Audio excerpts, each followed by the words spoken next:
Untamed is going to be untamed. It's going to be a little crazy. I want to talk to my people. I want to talk to my brothers and sisters. We can have grace and humility in how we interact with other people. Oh, hot dog, look at you. And nobody talked about what's really happening. And let's have conversations about what truth is.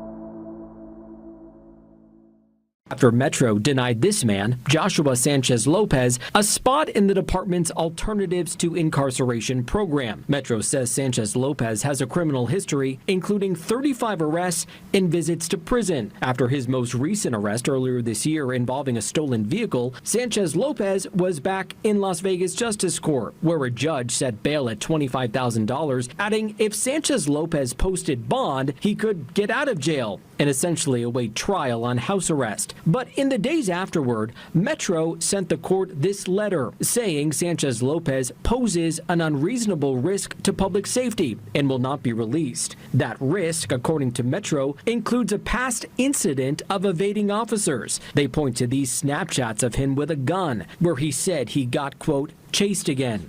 The safety of our officers is paramount. The safety of the public is key. And the key here is Sheriff McMahill will not violate the law to appease the Las Vegas Justice Court in letting out people that he deems to be dangerous. But not dangerous enough for Judge Eric Goodman to order Sanchez Lopez's release to the program anyway, saying failure for the sheriff and Metro to do so could result in sanctions for contempt. When Metro said no, the court put him on their own pretrial release program. Today is not the day. Today was supposed to be the day Goodman heard arguments from Sanchez Lopez's public defenders and Metro lawyers about the release, though he continued the hearing, the issue bringing to head ongoing dialogue about bail and release in Southern Nevada, years in the making. We have a system that's set up so that people can get out of jail quickly.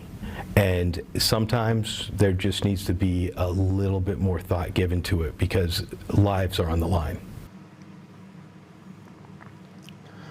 Hi everyone, Patrick here in the chair. Hope you enjoyed that little news piece. But that is a everyday talking point all across America: is the releasing of violent criminal offenders back into our streets. And right here you have a sheriff taking a stand, and we're going to talk about that today. But before we get really going, let's bring Tommy on. I haven't seen Tommy in a little bit. Tommy, how you doing, brother? How you doing, Pat? It's yeah, I feel like we've been in like the twilight zone of Untamed for the last month. I'm like an old psychotic dog. When my toy poodle was like 17, you know, everything, you can't mess up the routine at all or the dog just loses its mind. That's kind of how I am. I'm a psychotic poodle. I like the podcast when I know exactly what I'm doing and when I'm doing it. In the last month of Joe going on campaigns and you hosting, I'm a dog. I'm like wetting the bed and like freaking out because I'm a creature of habit. So that's how I'm doing. I'm kidding. I'm doing. Nah, dude, I get it, man. I completely understand. How you doing? Oh, you summed me up pretty good too. Keeping busy, yeah. You know, flexible. Especially with Joe running for governor, things change at a drop of a hat over here. So yeah, man, it's good to see you. I know we exchange messages very frequently, but I haven't seen your face in a little bit. Good to see you, man. I do, on more days than not, I do send Pat the words Allah Akbar, and he's never quite sure how to respond. I know how to respond. I take it with a smile, and yeah. I do want to show that picture off one day. Ayatollah Hogarty. Yeah, I want to get it out there. I was proud of that one. It was well done. It was well done. I actually put a little time into that. I was gonna do a crappy Photoshop, and I was like, let's do this right. What made you do it that way? What made you name it Ayatollah Hogarty? I think it was right when they killed the Ayatollah, and so it was just in the news.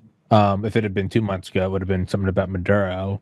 And then I can't find that picture, but for everybody listening, there's a screen grab of Pat during like mid-conversation, and you're like smiling. And as all screenshots do, they capture someone in the worst possible way. But it was you with this just evil grin, the ear to ear.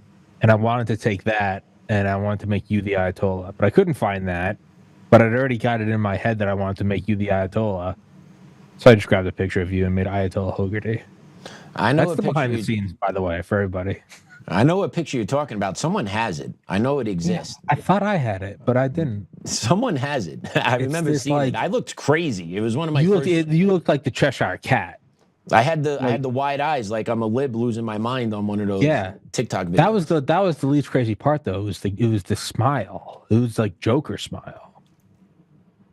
Yeah, it was like that. And it's, I mean, and, you know, people grab screen grabs all the time of me during the podcast. And I'm like, well, there's a trillion frames per episode, so I mean, you can grab anything you can make anybody look any way you want. So yeah, and it's hard to reenact too. Nothing beats it just live and authentic off the top. Yeah, it just can't. But that's Ayatollah Hogarty. Yeah, the Ayatollah Hogarty. I just don't want to be in charge over there. What's going on over there is just it's a bit much. It is a bit much what's going on in the world today. Great. I think you'd do great. Oh, you think I want to fly over there and just is it really any different than what you're Tehran? Is it really any? I mean, aside from the fact that, you know, the United States would actively try to kill you, I don't think it's much different than what you've been doing for the last month. You're sitting in the chair, and you just run the show. And as long as you act confident, no one knows that any better. That is true. That is true. I learned that early on when I was teaching. Like, if you just carry yourself with confidence and pretend like you know what you're doing, people don't question you. Act like you've been there. Yeah. Act like you've been, dude. All the CIA special forces guys I talk to, like Dale, they'll always tell you, just carry a clipboard and don't ask anyone for anything, and they'll assume you have the authority. Makes sense. Yeah. You can, like, short of like walking into the White House, you can pretty much get anywhere. You could flex that move anywhere. Yeah, I can see that. Clipboard, like walkie-talkie around the hip, and just kind of almost look a little impatient. Yeah, look pissed. Just look like pissed or busy. People will leave you alone most of the time. They just think you're, think you're important. This man, look at that guy. He's got so much shit going on. He just walk right on through. At the White House, I think they would shoot you dead because they're aware of that. But yeah, but you know, if that gets away, you can get away with that 70, 80% of the time. Other places, that's a good deal. Just what you're going to use it for. I think it's probably like 95, 99. I've never tried it, but I believe it. I believe it. If you walk with a pace and you walk with a look, most people will just let you be. Ayatollah Where you going? Ayatollah Hogarty. Oh boy. I would prefer to stay here in America, though. I would not like to go over there. I kind of like my home base here. Even though my home base is a little crazy, I would prefer to stay here. Very well. I'll allow it.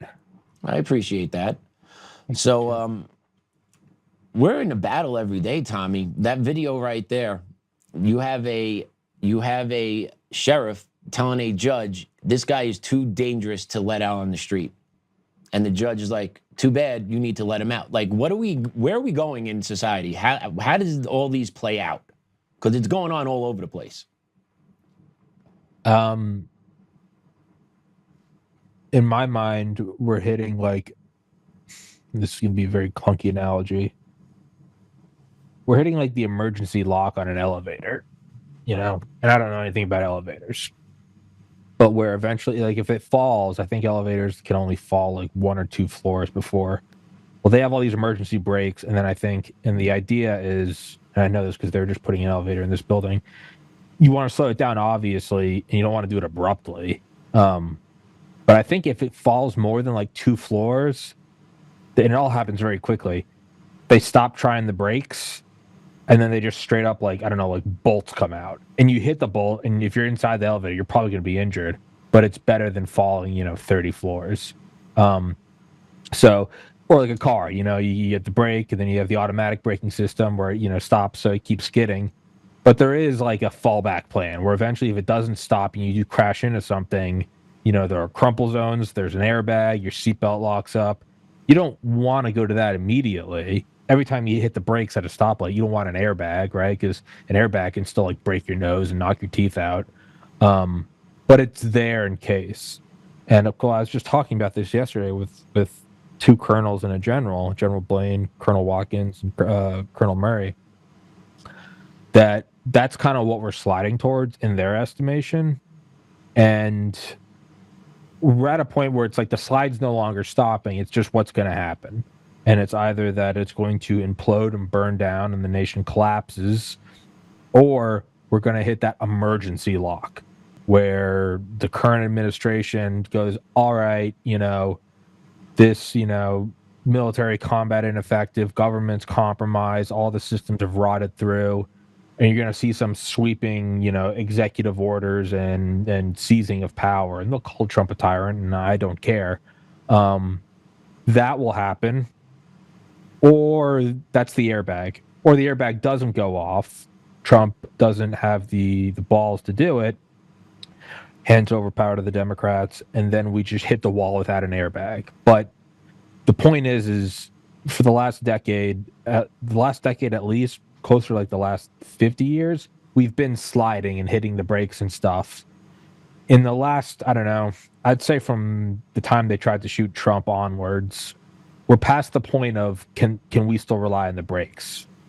And we all tried to stop it. We didn't want it to get to this point, but we're at a point now where it's like the brakes no longer work.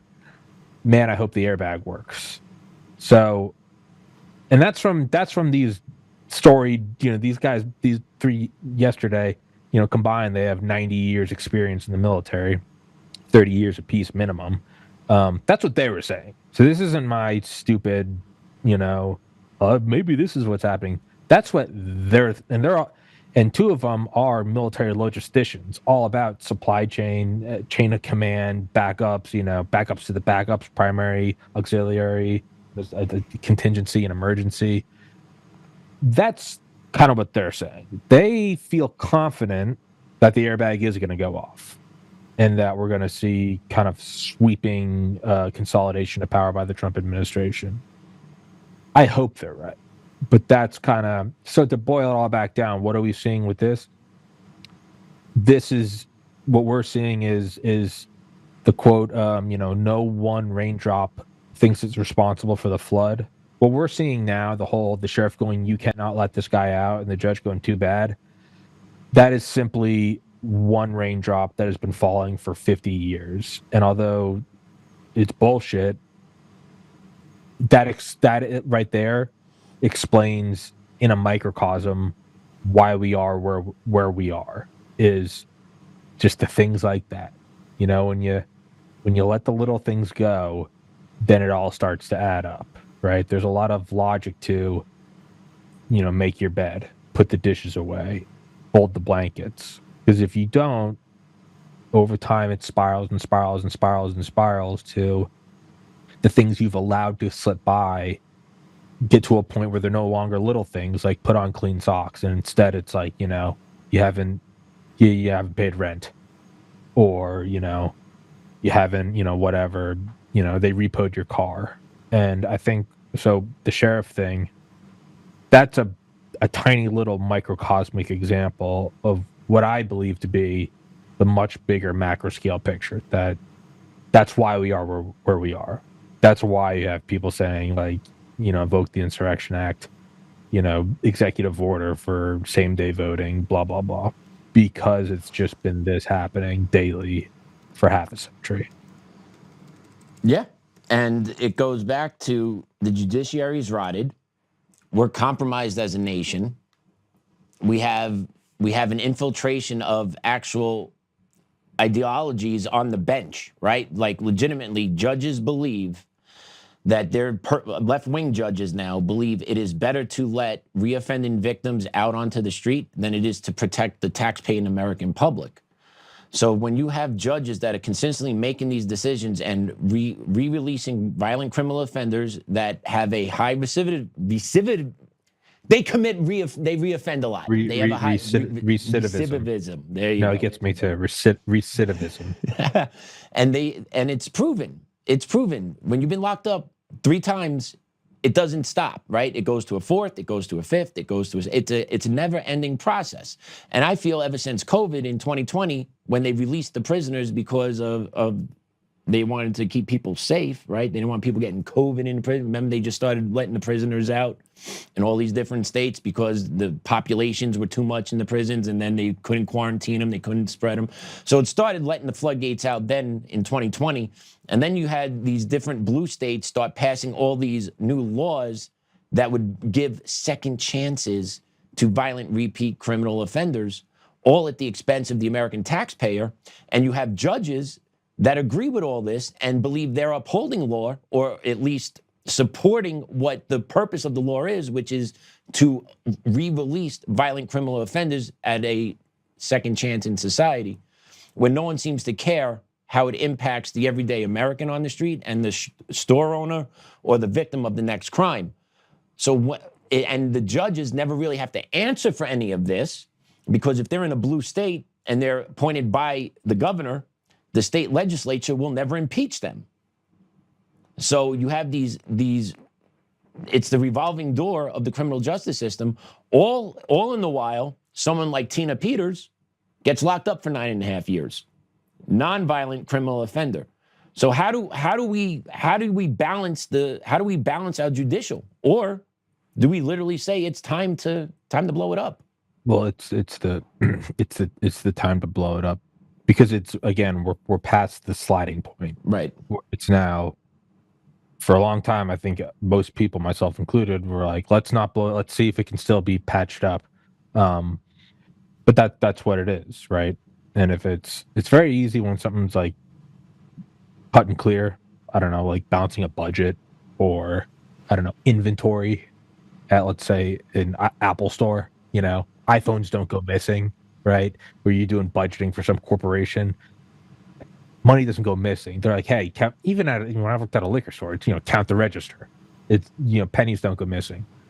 There's something abstract that we kind of don't balance or quantify, and that is releasing criminals, or even divorce rate, or, you know, whatever.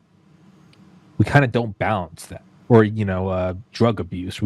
If it's not on a spreadsheet, this person went to this rehab, or this divorce court happened, we kind of don't look at the effects of the very real things of, like, well, what happens when that criminal's out?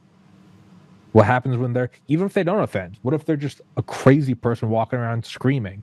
What if they do it around one store? What effect does it have on that store? Does their income go down? What effect does that income going down have on that family? What stresses does it put on them? Does it cause a marriage on the rocks to split? Now you have the kids who their parents are divorced. What effect is that? How does that affect them growing? There are all these things that, when it's set in stone, a budget, inventory, whatever, we can track it perfectly. Or like a physics simulation, you can track every molecule.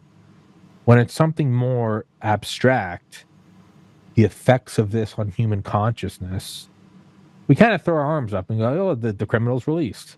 You can't prove it, you know, reduce sales at this store. But we all know it does. We've all been near, you see some crazy guy, you're like, I'll go to the next gas station. What effect does that have? What effect does it have? What effect does it have on, you know, people that were on the jury, where they're like, oh, this system's rotted? What effect does that have when they're talking to friends and family, like, yeah, it's all bullshit, just go do it and just say guilty or not, because it doesn't matter? What effect does all that have?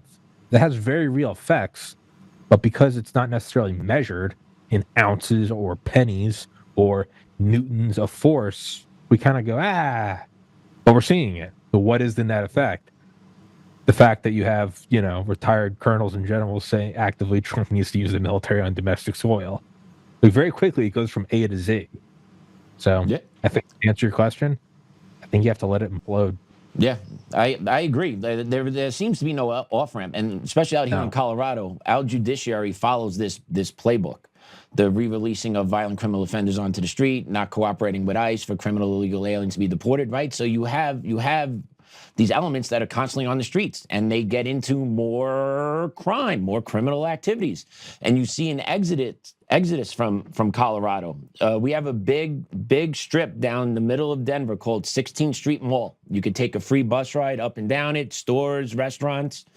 Over the past 5 years, businesses, restaurants, and stores have been closing and leaving because of the criminal element that has taken over 16th Street Mall. And the belief that in Colorado is you don't actively police either, right? So you take the police just doing patrols off those areas, and you kind of let those areas just fall by the wayside. And you have businesses that have boarded up, they have moved, they have lost product. You also, I know Plantier is not on 16th Street Mall, but you had Plantier, which was out here in Colorado for a short, I believe, 5 or 6 years. It was a quick stop from Palo Alto, came out to Denver. Palantir? Plantier, yeah. I think it's a Palantir, the defense contractor. Yes. I'm sorry, I Sorry. said Plantier, didn't I? Yeah, no, you're good. I was like, what's Palantir? No, you're good. Keep going. No, but they left 2 months ago. And Well, it yeah. has to do with the actual what goes on in the state, legislatively, tax-wise, criminal-wise. Like, these businesses make these decisions and their bottom line is affected. If they were making good money out here in Denver, they would put up with all the bullshit. But they're not making the money. Obviously, I guarantee they didn't feel safe where they were headquartered at. That's why they booked it down to Florida. And there will be, like you were talking about, well, what's the impact of all these criminal? Well, we can't quantify it. You're right. But here, this is a big impact. You're talking billions of dollars that are leaving the state that is used for revenue by our state house to give off these entitlements to all these criminals that get re-released into the street. It's an amazing thing to watch that their own policies are causing this. And it's really only until it happens at that level that you finally do quantify it. You go, well, this huge corporation left that, their contracts are going through the roof, especially in the last, from 2022 forward with Ukraine, Gaza, and now Iran. Yeah. They're going through the roof. That is a massive thing. On smaller levels, you don't necessarily, so the cops stop patrolling, and then it turns into kind of, I think Chris Hedges, the author or kind of renowned war journalist, calls it sacrifice zones, right? That's what he calls Detroit. That didn't just happen. A bomb didn't go off and everyone left. That's not what happened. It happened it starts with they're not patrolling that area anymore. Well, why aren't they? Because the judge is letting out all these shithead criminals. So they just stop patrolling there. Because why am I even going to go there? Why am I going to waste limited resources, squad cars, officers? Businesses leave. They start boarding up. Other businesses, now their property value goes down because things around them are boarded up. They stop going, or they start putting up rails on everything. Yep.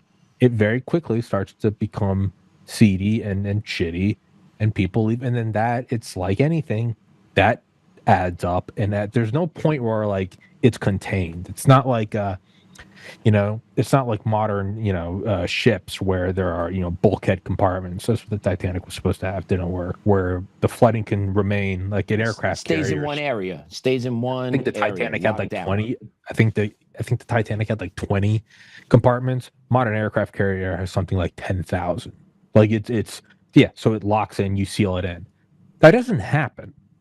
It gets bigger and bigger and bigger. And so it starts as, let's use the ship analogy. What starts as just a hole, a little tiny thumb-sized hole. All of a sudden, it might take 24 hours, but then you notice some giant 16-floor, half-mile-long cruise ship is listing. And you're like, well, how did that happen? Well, it starts with a little thing that you don't address. And it gets bigger and bigger and bigger. And you can go even further. You can go internationally. All right, so then who is coming and buying up? Well, you have all these foreign powers. You have China buying up. You have, where let's just use, all the penthouses in Manhattan. Those are all foreign nationals and foreign owned, baby. Foreign money. Owned. Okay, so now even something like New York, that is, for all of New York's flaws, it's still a super city, right?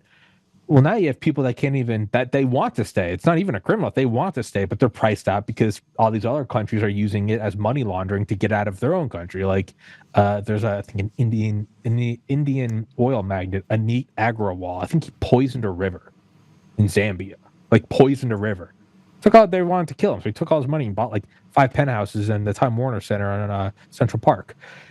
So my point is like, now it gets even bigger. Do you want to just keep walking it? And none of this is, and if somebody's listening going, you guys are being hysteric. No, it is the flooding. Well, what happens as long as it continues? Well, we know that China has bought farmland around our Air Force bases, not just any Air Force bases, where the B-2 stealth bomber is located. The stealth bomber that was used to hit Iran. I mean, it goes up to the highest levels because it's a flood. It's an unaddressed flood. So it starts with, I'm not going to put, the sheriff going, he's too dangerous, and the judge going, I don't care, love and acceptance and LGBT, whatever. You can draw a direct line to foreign powers owning land within line of sight of U.S. military assets. Like, that's not an exaggeration. That's not, the butterfly effect of, if I snap my fingers, then, 10 years from now, it leads to a country getting nuked. This is a direct effect. It's all, you can track it all. And speaking of it spreading, right? It started out small here in America. I'm not talking about the Chinese buying farmland, but you're right with that. They have taken over a great deal amount of farmland. For what purpose, right? For what purpose? They need to feed their people, I'm sure. Yeah, fuck off. Yeah. Yeah, I'm sure. Weird. They only want that farmland around. Most people don't want to be near airfields because of the noise pollution. Why do they want to? Oh. Yeah. The simplest solution tends to be the most correct all the time, right? Yeah. Occam's razor, right? Isn't that one? The simplest solution tends to be the correct one. I'm glad you brought up New York, though, because Mamdani's doing work over there spreading his communist propaganda. But we're gonna get to that in a little bit. But they just re-released criminal illegal aliens that threw Molotov cocktails in New York City. Play this cut, Damon, A3. Just this week, some Salvadorian nationals were arrested in Suffolk County with Molotov cocktails. They're in the United States illegally, but unfortunately what the DA can charge those individuals with is not a bail-eligible offense. Those people were not only required to be released, but because of the Protect Our Courts Act, also cannot be turned over to federal agents at the courthouse. So if that's this system working as intended, we have a real problem on our hands. Thank you, Madam Speaker. So yeah, Suffolk County is on the tail end of Long Island, primarily Republican, but they still have their hands tied, where these 3 criminal illegal aliens basically just got released out of jail. They didn't have the ICE detainer, didn't have to because of the law that was passed, and the DA chose not to press charges. You're illegally throwing Molotov cocktails. But again, here we are. So that is the whole, you and Pat are saying that a boarded up CVS in Colorado leads to the Chinese spying on the stealth bomber. Take that clip we just looked at. How did we get here? Right. Did that just happen one day? Do you think that would happen under, like, I don't know, the watch of Thomas Jefferson? Do you think that would have happened under Eisenhower? No. Do you think that would have happened under H.W. Bush, Clinton? No. Okay. No. But how did we just get that title? Which is one of the ones where you do the double. I have a big TV behind me where I play video games at night, and every once in a while you get these little. It's Microsoft, so it's all bullshit. You get these unwanted news notifications that I never care. I don't care. I'm playing a video game, but every once in a while, because you see it the first 3 letters, it's so it grabs your eye and you look at it, you go, what? It's not just like, well, Trump did this. It's normally something big. It's like Ayatollah dead, and you're like, oh, we're at war with Iran. Okay. That's one of those things that you go, hold on, what? Illegal El Salvadorian immigrants who can't be handed over to federal assets were re-released for throwing Molotov cocktails. Not even assault, from there, brother? Not a simple assault, not a fist, not robbery.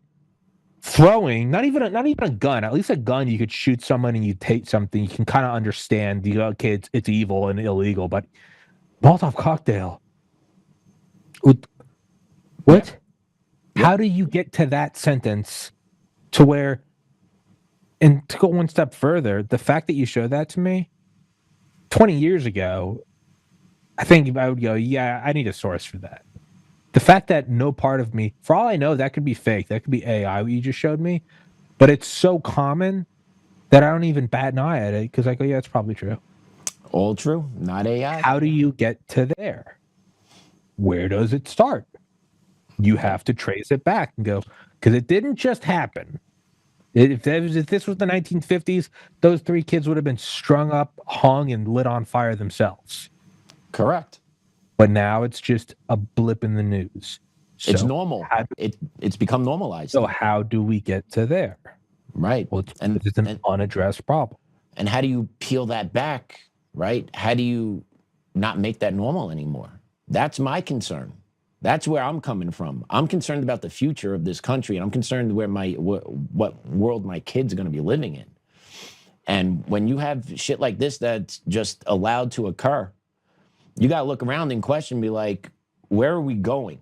And then how do you protect your kid to live in a society like this where there are no laws or no accountability for criminal illegal aliens, but there'll be accountability for you, white male American citizen.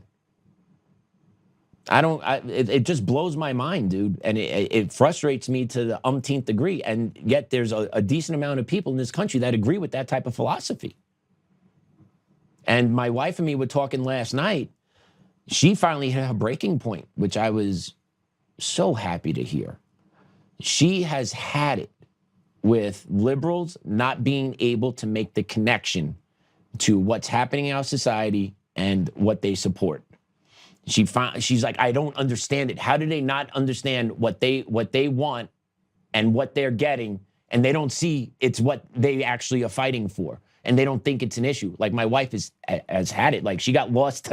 She got lost on Facebook and LinkedIn last night for like an hour, and she was ready to go when we were talking last night. And it was so refreshing to hear from her, because she doesn't really like to talk a lot of politics with me, because I go off the deep end and I go down the rabbit holes, and so I can understand her. But it was so refreshing hearing her just cut loose last night. And literally, buddy, in the conversation, I'm just like, yeah, that's right. Because she's finally getting it. She's seen it all. She's saying it all. And she's like, stop that. How come, right? Because I'm like, yep, you got it now. You got it. So we need more of that. We need more people having these conversations, but we need that other side to really wake up, because if they don't, this side is just going to keep rolling over on us. Because I'll be honest, our side, the ones that we need to do the work on the legislative side, they're a bunch of bitches. They don't give a shit about you or me. As long as they keep getting the cash coming into their pockets, they get their retirement, they get to say and do whatever they want, and they get to be disconnected from us when shit really hits the fan. So I really want to blow up the GOP. The GOP is just disgusting. They have done nothing for us. And my frustration is with those traitors on the inside that have allowed this takeover of our country, where we have to fight every day, dude. Like, can you picture a day, Tommy, where you don't have to fight in your near future? Well, it's already been that way for the entire length of the podcast. Your wife will get even angrier when she starts to realize that they do see some of them are stupid, but yes, that's a percentage. I'm not gonna give them the easy at that. Well, libs are stupid. No, in the same way that, no whole group of people is stupid. It's actually much worse. They do know that it's causing it. They either believe that if they just keep doing it, it'll get better, or, and that's where you always have kind of James O'Keefe, you get them, or they truly do. They see it and they hate America. They think America needs to be taken down a peg. So those people, they see it and they know it and they like it because the white man, there's less of us. Or they're looking at it and they're like, well, if they just have a little more equity, just a little more equality, which is almost stupid, because true stupidity would be not seeing A to B. Right. And a small percentage are like that, but that's everywhere and everything ever. I think a lot of them see it and they think, if we just paper it over a little more, just give one more chance, one more extra credit assignment. But there's no end to that. They're going to keep trying. They're going to keep rearranging the deck chairs in the Titanic. And then the worst is a decent percentage, and you'll see it every once in a while. You'll see it in elected officials too, that they know that it is, and they don't care. This is revenge for imperialism. This is revenge for slavery. This is revenge for... They know it's happening. So then eventually it hits a point of, well, then how does it end? It's the airbag goes off or it doesn't, but the car is sliding, the brakes aren't working anymore, and we're going at a wall. And then you have a lot of parents who are like, well, regardless if the government steps in, my red line is my house, my wife, my kids, and people will just start shooting. And yes, hope would be that we don't let it get to that point. Well, I don't think they're going to let it get to that point, because they're going to come for your house. So you're not going to be able to have your house. Did you hear what they're looking to do in New York City under Mamdani? Oh, isn't it something? What is it? Yeah, higher taxes for The death tax. people for. Oh, The death tax they're looking to really hit New York City with. Damon, can you put up A5 real quick? But New York City Mayor Socialist Comrade Mamdani has proposed lowering the exemption on the death tax, estate tax, from 7.1 million down to only 750,000, brother. He would also increase the death tax from 16% to 50%. No other jurisdiction in the USA confiscates wealth at death from people with that small of an estate. Anyone with an equity in a home in New York City would likely exceed the $750,000 and have to pay the death tax. All true. There is a federal estate tax death for estate wealth that exceeds $15 million individuals. However, you can deduct other state and city estate taxes before paying the federal estate tax. So effectively, Mamdani is preventing the federal government from taxing estates. New York City and New York State are taking it all first. Damon, if you keep scrolling, you're going to see a graphic under there. That graphic gives you the breakdown. And then at the real bottom of it, if we can get it, there you go, where the arrow goes.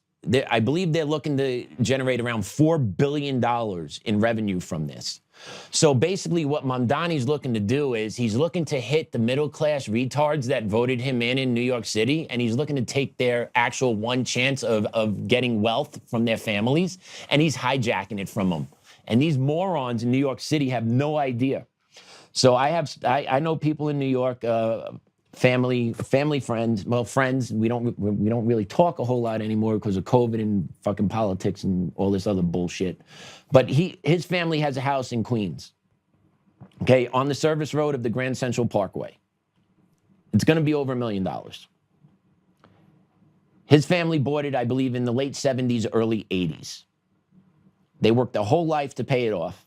He is always railed as him and me got along for a long time. Really good friends. Was in my first wedding. Really good friends, but he's a leftist, and our friendship couldn't sustain it anymore. It couldn't sustain it anymore. But he is all about communism, all this. He's going to get screwed because his house that he's going to inherit from his family, that would probably be around, I would say, 1.5 to 2 mil. The city's going to come and take half of that off the top from him. So the political party and the people that he wanted to come into power because he believed he would benefit from them is now going to boomerang in his face and take 50% of the multi-million-dollar house that he's going to inherit from his parents when they pass. That's how communism works. And that's going to happen to pretty much everyone in the New York City area. All 5 boroughs, Brooklyn, Queens, Bronx, Staten Island, Manhattan, definitely. But like houses, you're not finding anything cheaper than $750 in the 5 boroughs. No way. And the city's ready there, pay me. And that's what they're going to do. And then all these little 20-something-year-olds that are in college or just finishing high school, starting their, life isn't fair, whoa, whoa, whoa, I want. But mommy and daddy have a house. That's your nest egg. And then when mommy and daddy pass, that nest egg is going to get left to you and your family. So you'll have some money there. But now what you wanted is now going to come take that from you. How do you think that's going to make them feel? It's what we talked about earlier. It's the flooding. It's it's the unaddressed things. It's going to. Some are going to be smart enough to see it, and they're going to try to, liquidate their assets beforehand. Some are going to see it and think it doesn't belong. It's not going to affect them. Some will see it and they'll know it's going to affect them, but they're still true believers. Yep. And then some at the highest level would go, yeah, I don't really care because I've got multiple assets and that's one of my pieces of property. And those are the big fish. Those are I'll let them take 50% because I'm a billionaire. I've got assets in the city. I'm going to buy up this shit because I helped put this guy in office. That's the highest level. Yeah. Yeah, man, it's the ship is listing. And until you address what's happening, it's going to keep going. Yeah. People are going to leave. You need this money to cover the expenses that your policies have continuously put a priority over the American people. So more and more people are going to leave. Yep. Keep They're going talking, to be buddy. priced out, and the Yep. prices are going to go down. And Yep. guess who's going to keep buying it up? All the people stealing money from different countries, and they're not going to care because their whole thing is when you're using money to get out of a country. You know, it's like in the line in Goodfellas where we steal the liquor, and then we sell it at the back of the store for $10 a bottle. It doesn't matter if it's a $500 bottle of wine because we stole it. It's 100% profit. It doesn't matter. I'll sell you this TV for $30. I don't care. All of them, you're a steel tycoon from fucking Moldova. You don't care. You're trying to escape the death penalty and 100% seizure of your assets. If you get out with $400 million and you buy a couple townhouses, okay, and death tax, you're going to only get 200. That's 200 million of profit. They don't care. So that's going to keep accelerating. Yeah. And it's going to keep going. It's going to keep going until, I don't know, I guess let's walk it all the way down the road. All of New York will be a ghost city. Maybe that's actually the ultimate level of peace. The entire thing will be a foreign-owned ghost city. No one will be there, and no one will be there to complain either, because every unit will be $1 billion, and no one will be there to complain. I don't know. I don't know either, but I can speak to the part of buying these houses for cash. I have friends and family who live in Long Island. Some were trying to get houses a couple of years ago when they were just getting married, and they just constantly kept getting outbid by foreigners with cash. That's commonplace in Long Island, New York. There are foreigners that are just coming in with piles of cash and outbidding working class Americans that have lived in these communities for 30, 40 years, generations with families. They can't afford to buy the house because they're just getting outbid by cash. And that has to do with, illegal immigrants that came over. But a lot of this is actually the legal immigrants we brought over through the visa programs. They came over with cash in hand and just throwing it down. Oh, this is 700,000 right here. Here's 1.2 mil cash. No one turns that down. And I've known that happen to a friend of the family 2 different times, where they had an offer in and it came in over. Someone else, outside buyer, came in with cash, and just boom. So yeah, that's going to happen in New York. That's going to happen in pretty much all major cities. It's going on. Yeah. And then us, you have a pile of cash anywhere, Tommy? I don't got a pile of cash. Not that I know of. Right? So like we're stuck with what we got, and then the government continuously taxes us, charges us fees, take every little bit they could possibly get from us, a little bit extra, where we can't move ahead. We can't jump up that next rung on the ladder. So yeah, it's the everyday battle for Americans, dude, and it sucks. So how do you fight back? So in the beginning, we talked about kind of the crime microcosm butterfly effect. Yeah. You're saying this butterfly, what's really sure, it's a huge thing, but let's just say you're zoomed out and you're like, okay, whatever, 7 million to 750,000. But this spirals out into what we just talked about. So that's another microcosm. So even the microcosms themselves are like different storms. Yeah. And then you have the immigration one where you have, I have 2 friends, one from Kosovo, Prince, and then one from Bulgaria, Ivan, and they both eventually got their green cards after like 7-8 years. Both great Americans, tax paying here legally, education, jobs. They are a net plus. You have people like them that are like, yeah, I have a lot of friends that are, they want to be American as much as me, but they're looking at it, they're like, it's going to take 10 years versus if you can be a literal, heroin dealer, rapist, and just walk over the southern border and get a phone. A lot of them are like, fuck that. I'm not even going to try. So you have all these different, and then that you can spiral that out and you can walk that, 10 steps down the road into where does that go? You have all these different kind of storms of unaddressed crime, unaddressed, property pillaging, unaddressed immigration, all, foreign aid. You have all this shit. It brings us to this point of we're sliding. The brakes are no longer an option. It says the airbag going to deploy.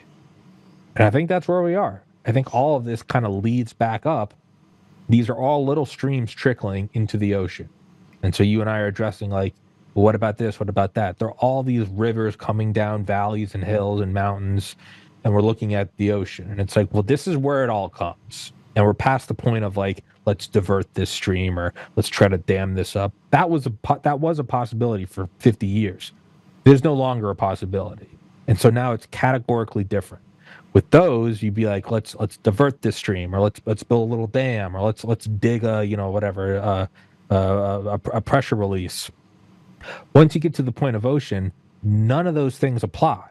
Not even scaled up. It's not like, well, let's build a bigger dam. It's completely different. Now it's like, do you have a boat? Like it is entirely different.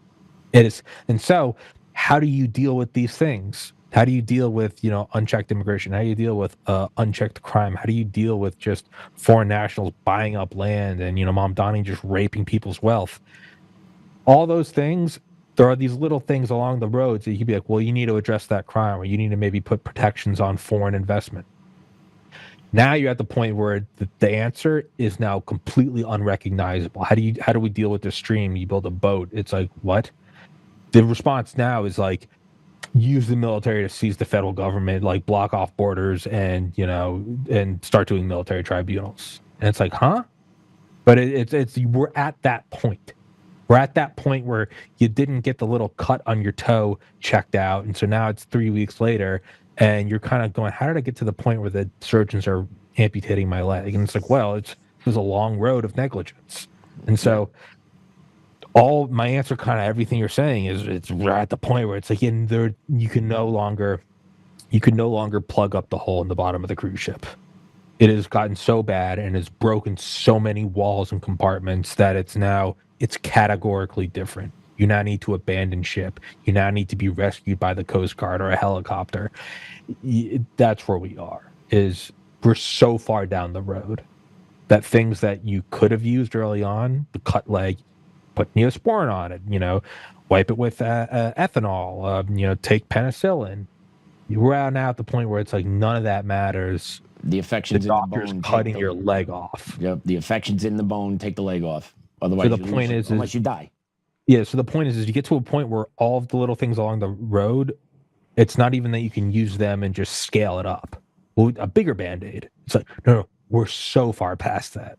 What started as the cut on your toe is now like we're removing the leg, and do you have a will in case it doesn't work? Like, you're like, what? But that's where we are. So, Yeah, man. And you're right. Willful ignorance, not addressing problems for so long, right? The go along to get along mentality. We don't want to be enemies. We want to be friends. We still work here. We still kind of do the same thing together. I advocate for my people here. You advocate, but right? All that shit's gone. As General Holt, who I had on yesterday, always says though, and he is, he's deeply Christian, as am I, as I believe you are, is there's a silver lining. Is now it can't be ignored. And there is a simplicity to ignoring is no longer an option. Kicking the can down the road is no. When you're procrastinating in high school and you got a test, it's in a week. I'll study tomorrow. Okay, I'll study tomorrow. There is a clarity that comes to the last night. There's terror, but there's also a clarity of I can no longer play on my phone. I need to read this book or I'm going to fail this exam and my dad is going to kick my ass if I get an F and, lose whatever state tuition. There is a clarity in that we now have to deal with it and we now have to win. There are no more. We're at the point of you got to jump off the ship. And there's a piece in that. And you could say like, well, that's kind of a shitty piece. Agreed. But this is where we are.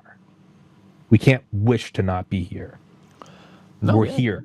And so I do believe there's a clarity and a peace in going, there are no more Band-Aids, no more kicking the can down the road. We now have to address it. And, it's what it is. I wish we weren't here, but we are. So it's just, let's stop wishing and deal with it.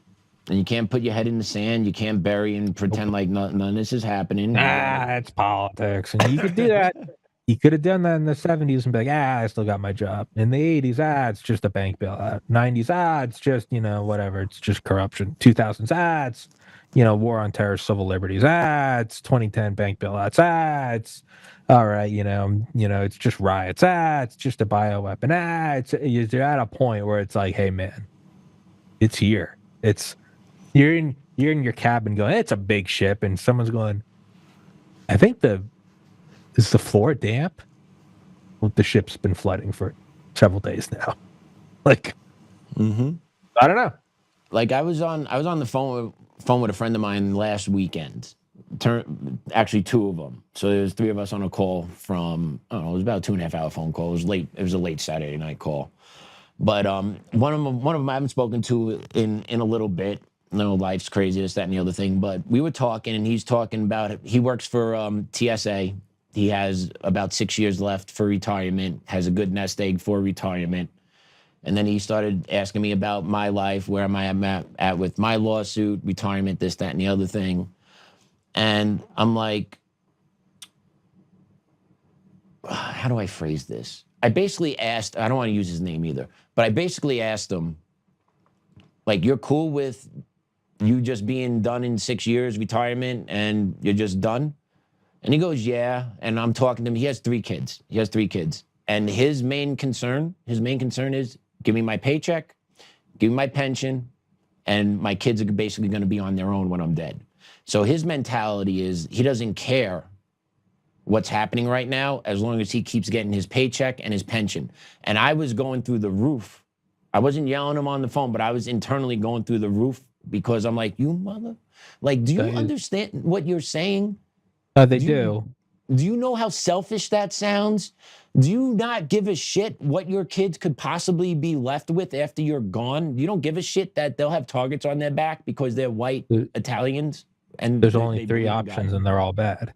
He's too stupid to understand it, in which case he can't. He sees it, and okay, that's the option 1 is you're too stupid. Nope. The second option is you see it and you go, well, I already did my part. And the third is they actively enjoy it. Now, I'm not saying he enjoys it. That's kind of more communist subversion. He probably knows he's not. It sounds like he's not a stupid guy. He understands it. Well, then call what it is. It's cowardice at best, apathy at worst. What I would say to you, as your armchair psychologist, don't waste your limited energy on that. Write it off. He's accepted that. Focus your energy on things that can find those that care and help them.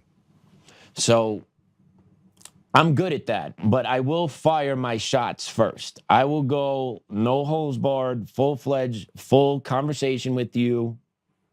And then after I'm done with that, and I leave that conversation believing that no matter what I said, nothing got through, then I'm done. So I cauterize it, amputate, Yep, I'm done. No, sure, no, make it, And like, why? And I felt like it was my obligation to convince him to want to leave his kids in a better place, in a better position of society, in a better country than he actually cares. By the time and at that point, and why do I care? At this point, why are you being a father? Why are you convincing a father to be a father? Exactly. And that's when I just kind of gave up on that facet of the conversation. You spoke. Yes. You said it, right? You do. I take it back. You're right. You do have to say it. You do have to go. I have to give it a shot, don't I? You got to give it a shot. But at the same time, I've known the guy for 20 years. It ain't like a stranger on the street. I've known him for 20 years. No, you do have to say something. You can't do nothing. But you also have to understand, not write something off as a lost cause, because it's zero sum. You can't simply go, that's a lost cause. It's every ounce of energy you give to them is an ounce of energy that you are not giving to your wife, not giving to your kids, and not giving to Untamed, not giving to blah blah blah blah blah blah blah. So it is zero sum. It's not that. How can you disregard? It's the same counter argument to like, you're against immigrants. It's like, no, I'm against pulling opportunity away from the people that have lived here for 10 generations. Nope. I'm sure some people are. I'm sure there are some sick, twisted fucks on the right, just as there are on the left, that do look at this and they're like, I'm happy the immigrants are dying. Okay, screw them. That's a bad person. I don't find any joy or happiness in seeing, oh, there's a pregnant woman at the southern border. No part of me is like, ha, ha, ha, ha, ha. Right. I'm a human. I get it. But I also know that unchecked empathy is how we got here. Yes. So, yes, do your thing, right? But no one I know is like, I'm just happy immigrants are suffering. No, they're like, hey man, how come the guy that just served 4 tours in Iraq, how come he can't afford a knee operation, but they can? That's what it is. It's not hatred towards them. It's going, no, somebody gets it, so I want it to be my guy. Correct. And I forget it's not my show. No, but you're right, dude. You're 100% right. And just that conversation really stuck with me over the past week or so, and just thinking like how many other people feel the same way that are on our side, that are Republicans, that lean right, that believe in the right, supporting the right causes anyway, at least principle. Like how many more people feel that way? And then when you have that type of belief and mentality, like you're on our side and we're constantly under attack and you're not willing to fight for us, like shit, it just makes the job that much harder to try and steer the ship the right way. And that's where my frustration comes from, because I know what's coming down the pike. I've seen it. I've stared down the barrel of the gun from it. You know it. Joe knows it. Like they play to win. They will play to end your life. They will play to end your career. They will cut you off, and they don't give a shit if you're sleeping on the street. I care. Worse, they want you on the street. Yeah, I care, and I don't want my kid to live that way when he's 20, 30, 40. Whenever I'm off this planet and he's on his own, I want to make sure I did my everything to make sure he is protected, insulated, and ready to kick the shit out of anything that comes for him. And I'm pissed that I know someone that is not doing this. And it's pissing me off now that I'm thinking about it even more. How many people and how many losers on our side think like this? And this is why we're in the position we're in, because there's gutless cowards on the other side that won't put their foot in and go, oh, I'm too tired. I don't care. I get my paycheck. I get my benefits. Piece of lazy shit. What about the people that dug in before you were here? How about the generation before that? Your father, your grandfather, what they put on the line. The greatest generation ever from the 30s and 40s, what they did to make sure we had a footing in today's society. And now we have people here in America say, oh, I'm just happy I get my check and my benefits. Screw you. Like, screw you. Get your ass off the couch, stop being a lazy shit, and get your ass in this goddamn fight. Because if you're not going to be in this fight, we're all going to get smoked. And that includes your kids. And if that doesn't wake you up, you're a piece of shit, lazy parent. Because the greatest gift ever given to me was my kid. And I'm going to give everything to that boy. And if that means them coming after me, so freaking be it. But I refuse to let this country go down the shitter that it's going in when you get these leftist communist assholes that are just pushing their own freaking agenda down our throats and then victimizing and blaming us that we're the ones that are the problems here when we're 33% of the population, but yet we're the ones that are causing all this bullshit. Bullshit. And I'm tired of hearing the lazy ass Republicans on our side that are just like, I get my paycheck, I'm all good. I don't care. Sorry, dude. It just pisses me off to no end. Especially he knows what happened to me and my livelihood and my family and all that other shit. It's a fight that we all need to be in, especially if you know someone that's been impacted by it. Yeah, man, they're cancer. They know what it is.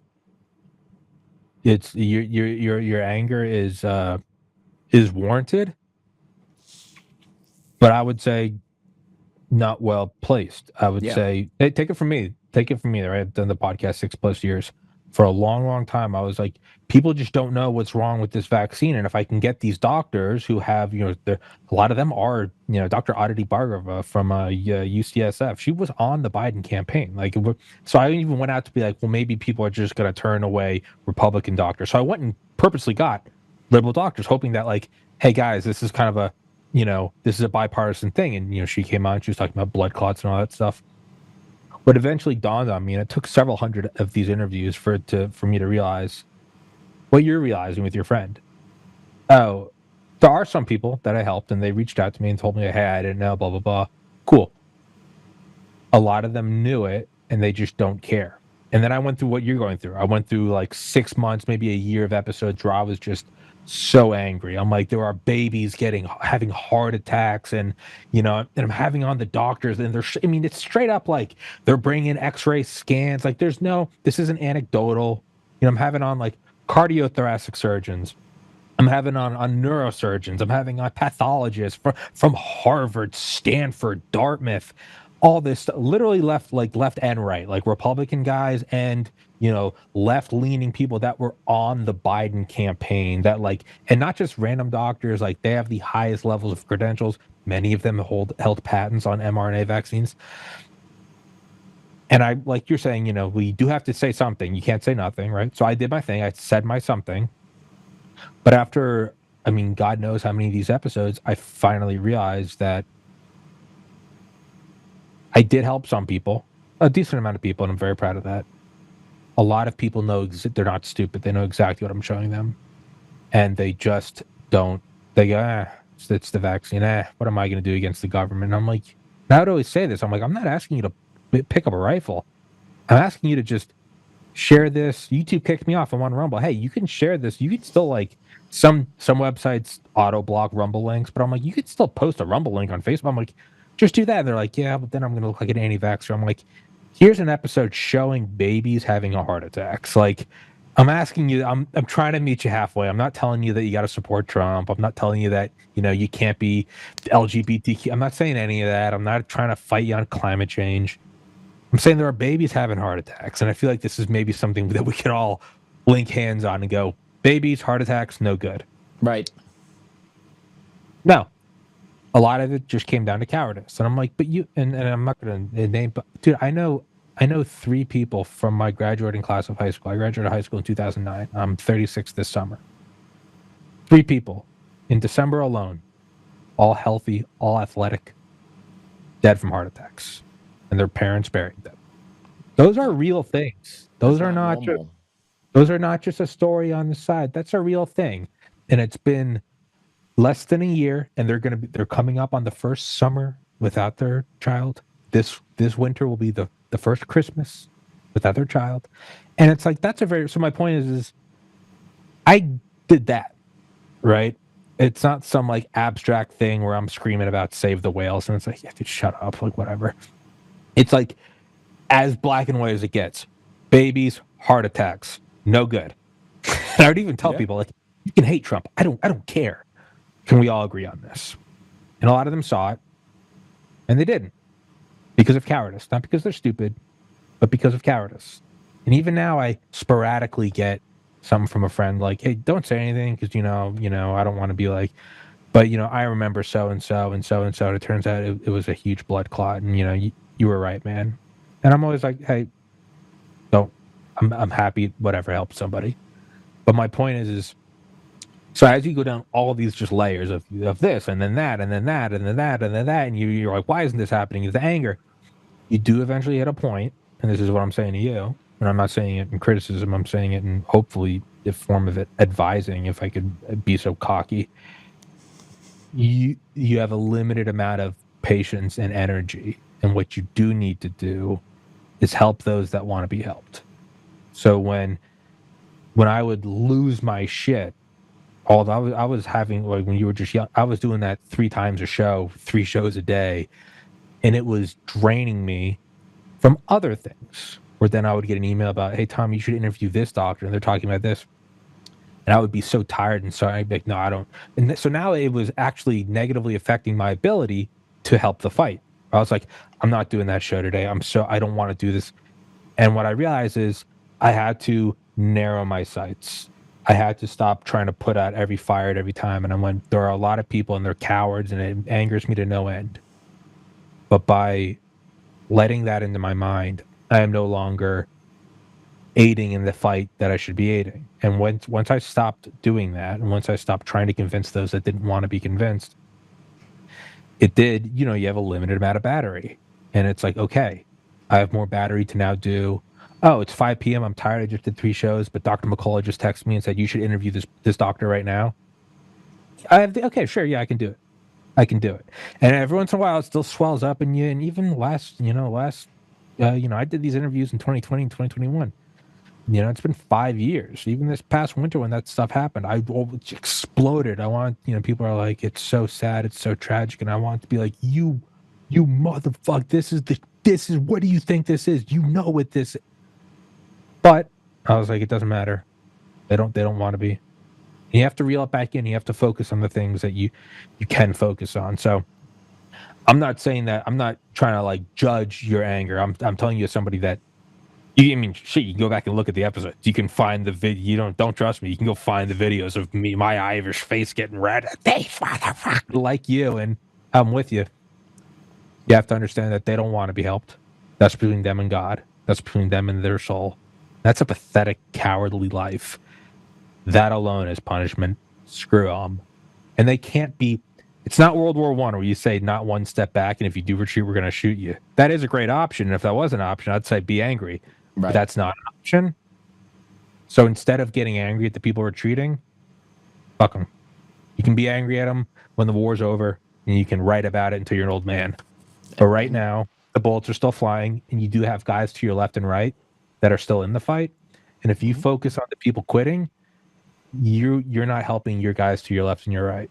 So forget them. Help your homies that are still in the fight.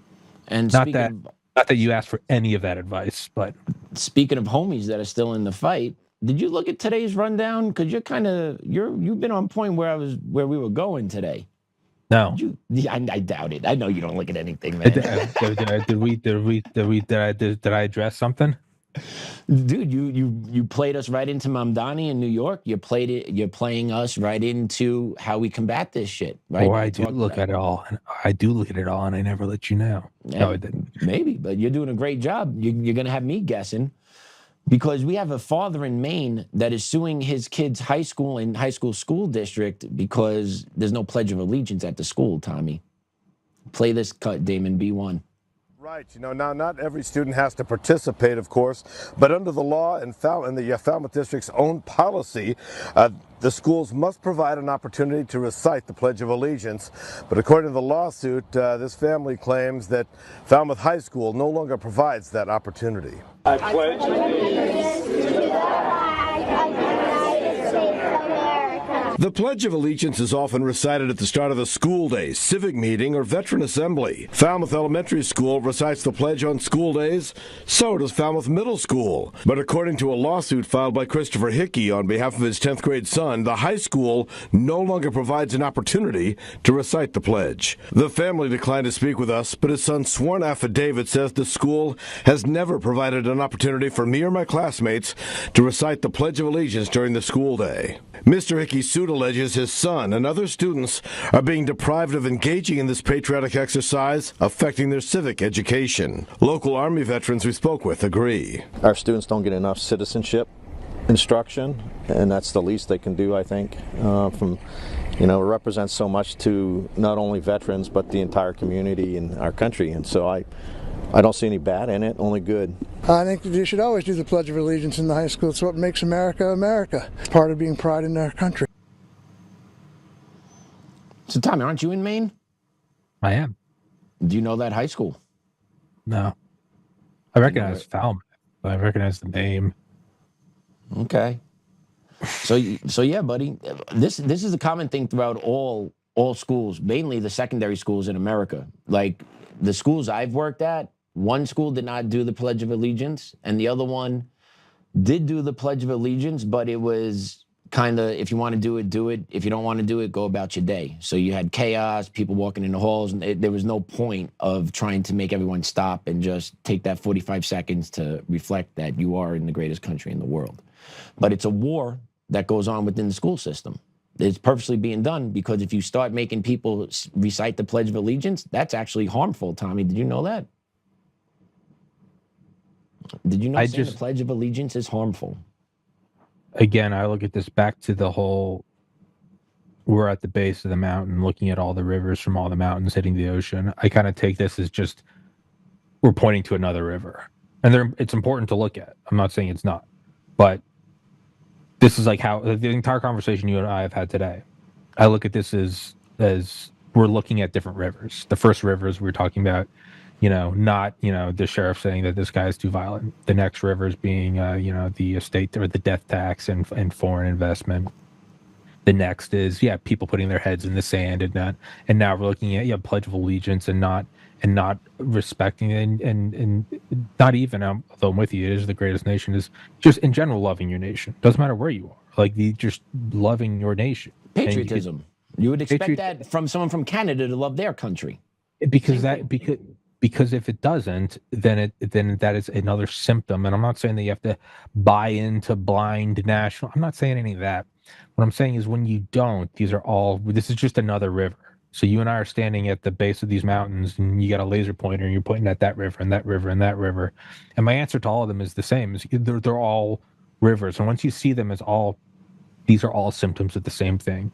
And it's degradation of the country. And done not done organically. Maybe there's some organically, right? Some people are just naturally lazy. They're not trying to sabotage their family. They're just naturally lazy pieces of shit.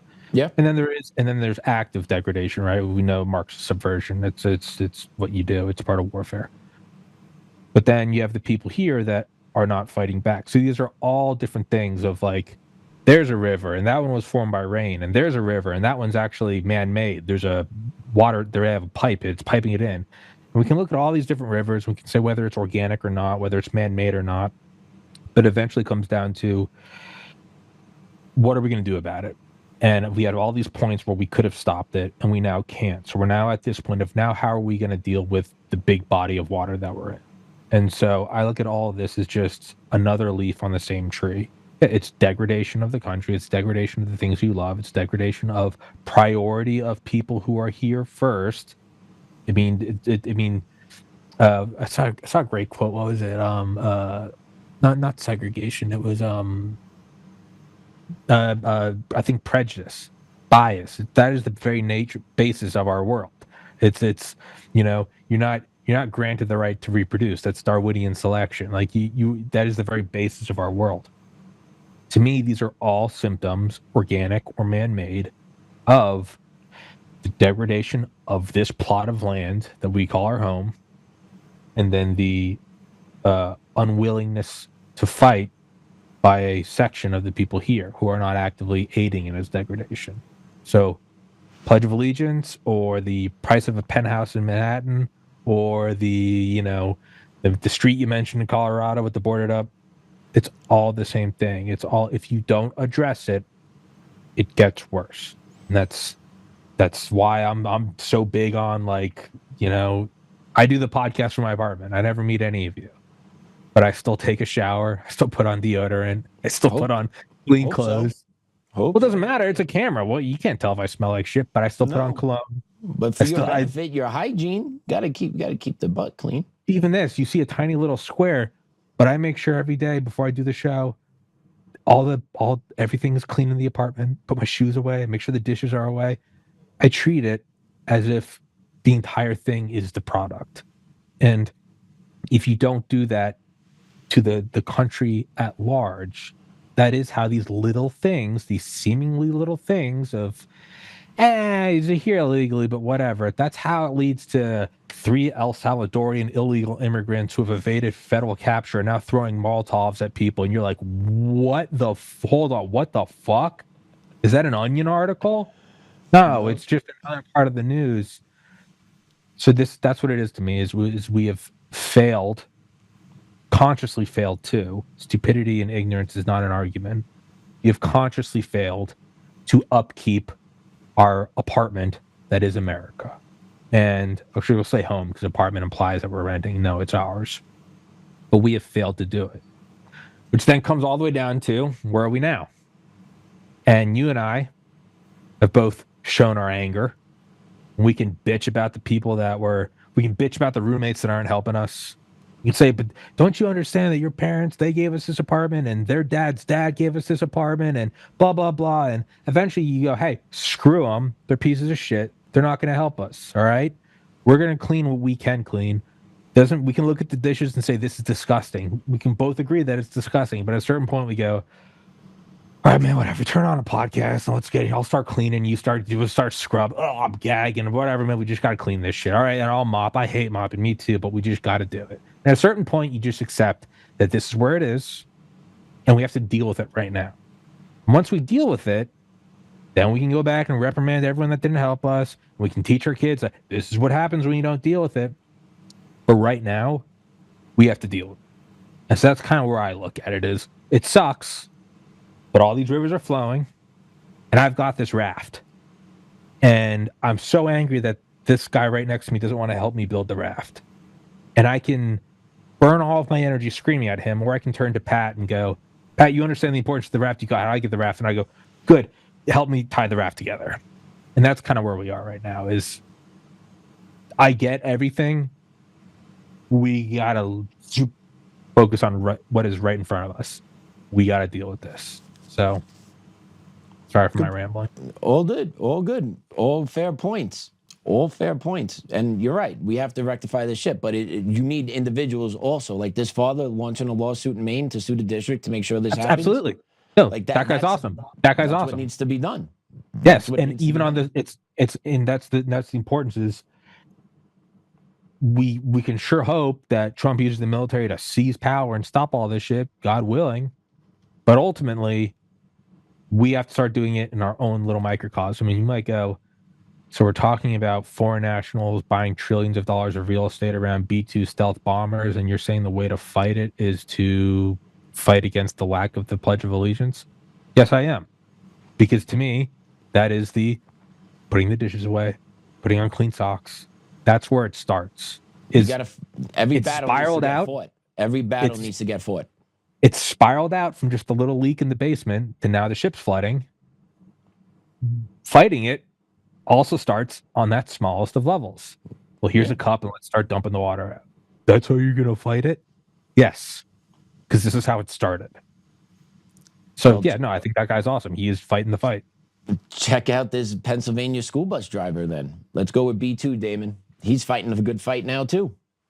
And she contacts me and says, hey, listen, I'm going to buy you a hat, an American flag hat, because the school district has deemed that they don't want you to wear the Make America Great Again hat. Dave Bonhoff, a retired Baltimore County police officer turned Littlestown area school bus driver, says he chose to walk away before afternoon drop-off, claiming the district and Christ Transportation violated his freedom of speech. There's nothing in this hat that says anything about partisanship. What do you say to people who may argue that the hat is pretty synonymous with President Donald Trump, a political figure? I would say that they're incorrect. I would say that making America great is what we should all strive to be. Anybody who doesn't want America to prosper, I take issue with them. Al Moyer, Littlestown area's superintendent of schools, clarified over the phone that Bonhoff was an employee of Christ Transportation, not the district, but that it was the district's belief that, quote, school districts need to be neutral on sensitive issues. In a statement, Christ Transportation denied giving Bonhoff any ultimatums over the hat,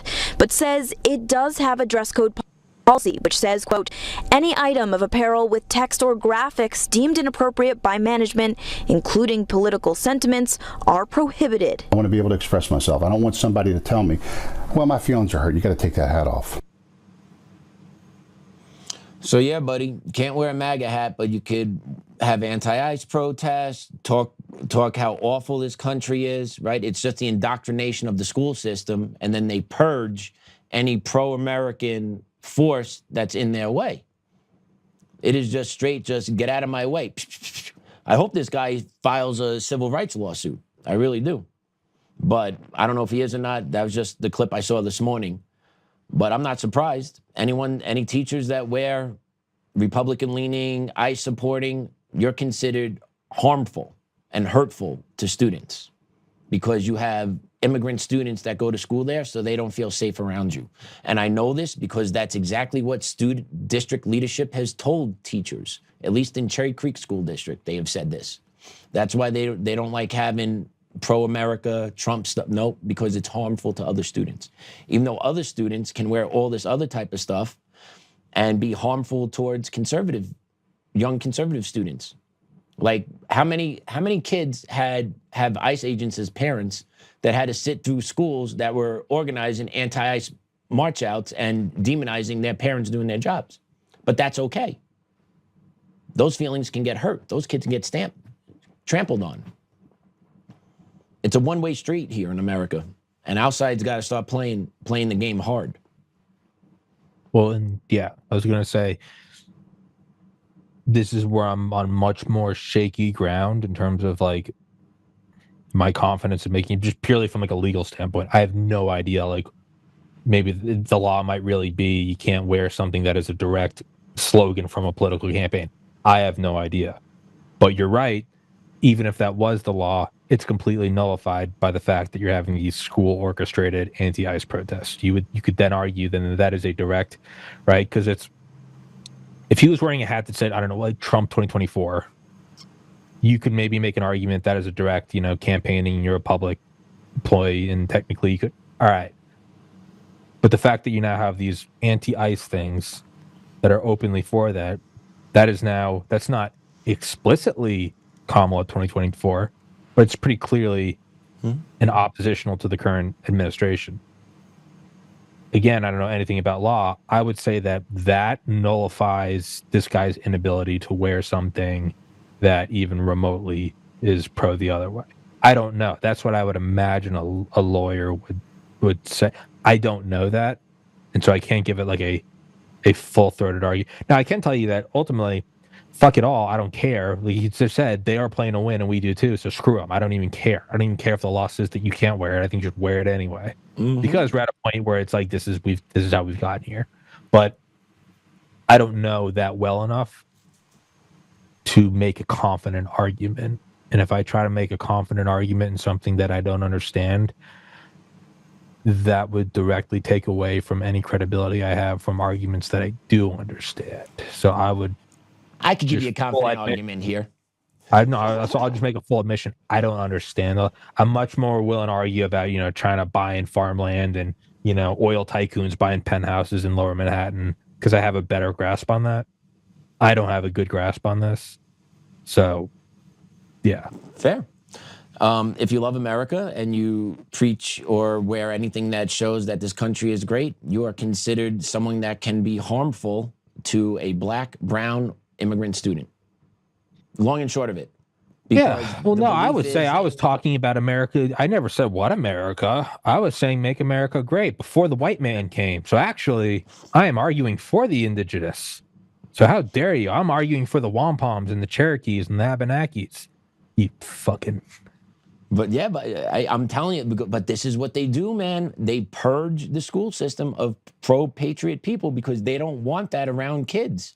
Because they want the kids to be indoctrinated and beat down to believe how awful this country is. And they don't care that they just made this guy retire, resign, get out of the way. You need this money? Yeah. No. And he's a veteran, he said too, right? Wasn't he a veteran? Yeah, no. So him putting up the fight is what you need to do. No different than the Pledge of Allegiance guy. No different than that. You do have to fight back. You have to address every little leak or the ship will sink. And I want to finish with this clip with you. This is going to be B5 Damon. This is just a service member. And then I want your comments on this, Tommy, and then we're going to play it out. Pray it out. Play it out. Pray it out. B5 Damon. Hey, I don't know who need to hear this. You know what I'm saying? I see a lot of people be talking shit about America. Hey, if you don't like America, go to another country, bitch. I love this country. I'll protect this bitch. There you go. Right? Isn't that the perfect way to end the show today? That clip right there? That clip should replace the last 90 minutes of you and I talking. That's so much more applicable and so much more concise. Well done in 15 seconds. Yeah. That's it. He's right. That's it. Stop bitching. Go somewhere else that's better. Has anyone ever named a nation that's better, by the way? Like with all the shit that they talk about us, have they actually named, hey, this is the gold standard that we should be? The simplest argument is what direction do people run when the wall falls? If any country where there's a wall, if it's a great country, when the walls fall, people go, I'm coming in. If it's North Korea, if it's, East Berlin, East Germany, which way do you go? I'm getting out. Yep, I'm gone. That's it. That's it. So the very fact that you're here. Yeah. How come we don't hear this argument elsewhere? Because the people that say this shit are rounded up and shot in the head. Yes, sir. And they get rid of you quick because they cannot spread this information out. You can't spread that, you and I are going down the road of, don't these people, they know there's no place better. They hate this place. There's a great quote I saw, I'm going to butcher and I don't remember it, but it's communism is simply window dressing for what it has always been. The ugly and the hateful and the lazy, destroying and killing that which is beautiful, that which pulls itself up by its bootstraps, that which is grateful. That's all it is. You can dress it up in different... That sounds pretty good. I hope you didn't... I don't. That's all it is. It's fat, angry, ugly people who are trying to destroy people who aren't. Instead of saying, hey, can you teach me how to, clean up my car? It's people going, that guy has a clean car. Destroy it. Kill him. Yeah. That's all it is. It's resentful. Hateful people, which honestly comes back to biblical. It's pride before the fall. That's it. Well said, Tommy.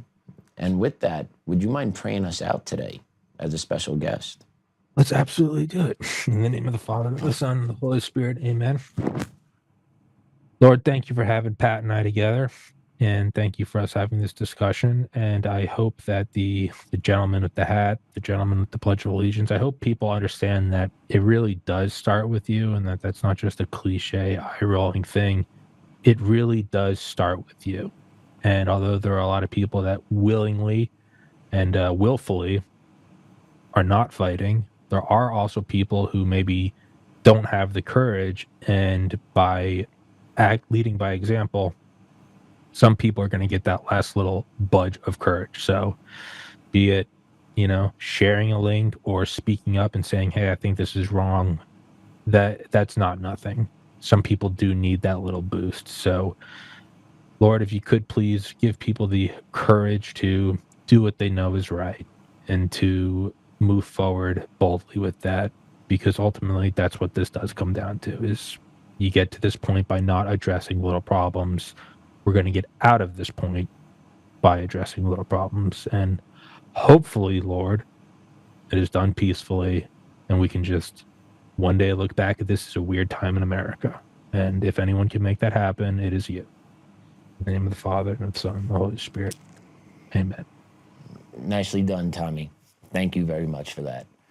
And are you going to be grateful, Pat? Every time I talk to Pat, just tell him to be grateful. I am grateful. I am grateful for my family. I am grateful for my child. I am grateful to sit in this chair and be able to talk with you and share a message today. I'm grateful for the snow we got over the weekend because we're dry out here. Yeah, there you go. Yeah, I got little you. Grateful things like that. That's the other thing, is it starts like that. Yes, sir. Right, you are correct. Thanks so much for hopping in, Tommy. Appreciate you, man. Ayatollah Hogarty. All right, everyone. Joe's in chair tomorrow. Class dismissed. All right, Pat, take it easy, brother.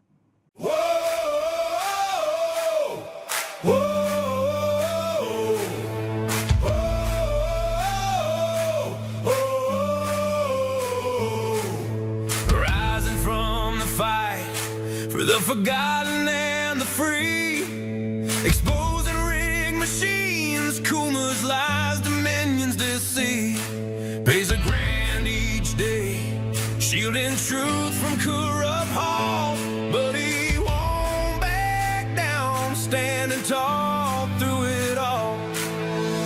Argentina Peters break the chains that bind her tight, hand count votes and one day bring the fraud to light. No more mailing scams, no machines to steal the night, restore the people's voice, make Colorado right. Governor Oltmann, lead us bold and true, badass for the have-nots, fighting through and through. Abolish property tax, cut the tolls away, shrink the bloated state, let the people have their say. Rolling, it's our rally call, truth and freedom rise and watch the tyrants fall. Untamed Colorado, strong and proud, we'll be one man for the people, set our great state free. Help the single moms, bring back trade school strong, opportunity for youth, where the brave belong. Audit every NGO, ban the wolves that roam, reclaim our stolen land, bring the power home. Eric Kuma's fraud, Dominion's rigged design, expose the stolen votes, cross the dangerous line. No more victimhood, no chains on you and me. He's running for governor for real liberty. Smash the fraud machine, pardon heroes jailed for the have-nots. Rising truth will never fail. One warrior defies the corrupt elite. Colorado reborn, strong on our feet. Governor Oltmann, lead us bold and true, badass for the have-nots, fighting through and through. Abolish property tax, cut the tolls away, shrink the bloated state, let the people have the say. Governor Oltmann, it's our rally call, truth and freedom rise and watch the tyrants fall. Untamed Colorado, strong and proud, we'll be one man for the people, set our great state free.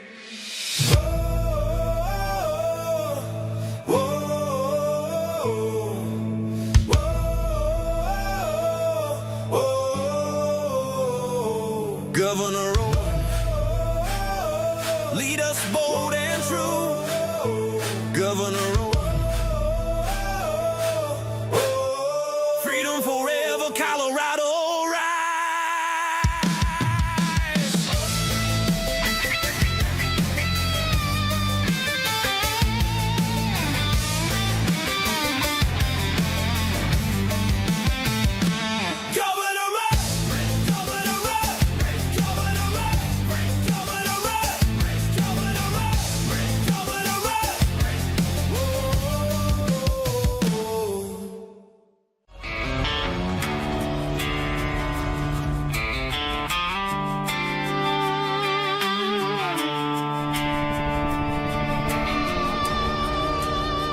Rise up, Untamed.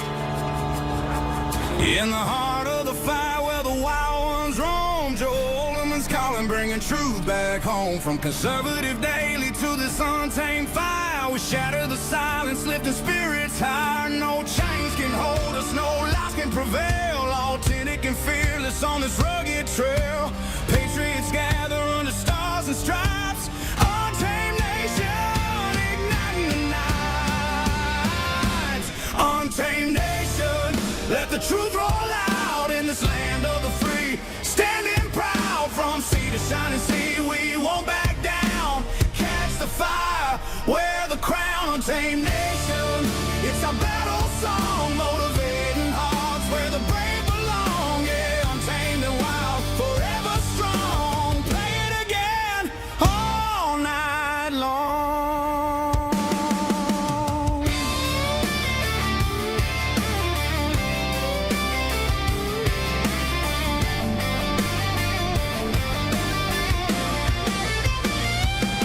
Break the mold, chase the real. No more games, time to heal. Joe's voice leads the untamed crew. Truth matters through and through.